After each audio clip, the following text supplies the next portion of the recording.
Hello, welcome to back on Sohel academy. আশা করি সবাই ভালো আছো।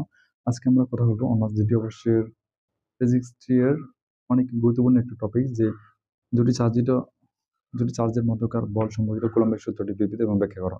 খুব সহজভাবে সমাধান নিয়ে এসেছি। যে প্রথমে দেখো যে কুলম্বের সূত্রটা লিখলাম, তারপরে এটা আমরা ব্যাখ্যা দিলাম।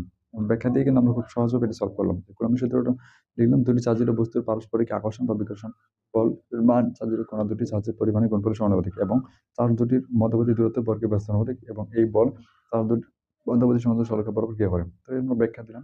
ধরি Q1 Q2 মানে দুটি চার্জ পরস্পর মধ্যে d দূরত্বে অবস্থিত, এবং দুটি চার্জের মধ্যে F বল প্রয়োগ করা হলে F equal to F proportional কি পেলাম, Q1 Q2 by D square, বা এফ ইকুয়াল টু এই যে এটাকে মান আমরা সমানুপাতিক ধ্রুবক বসাই দিলাম, C equal to Q1 Q2 by D square.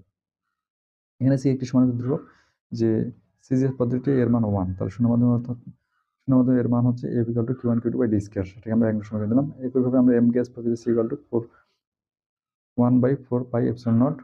এখানে সি নট এপসিলন নটকে শূন্য মাধ্যমে বৈদ্যুতিক প্রবেশ্যতা বলা হয়। এর মান কত, যে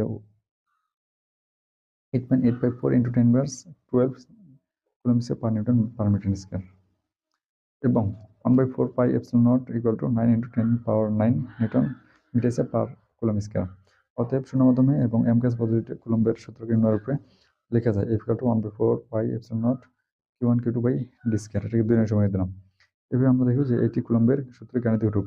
এখন কুলম্বের সূত্রকে ভেক্টর রূপে লিখে পাই F vector by F equal to D, বা আমরা এফ ভেক্টরের মান যদি বসি, তাহলে এফ আর ডি আমরা গুণ করে দিলাম, আর গুণন করে, বা F vector equal to 1/4 pi epsilon naught Q1 Q2 by D square. এই ডি আর এই ডি আমরা কি করলাম, এফ এর মান এটা বসে দিলাম, তখন ডি কিউব পাবো।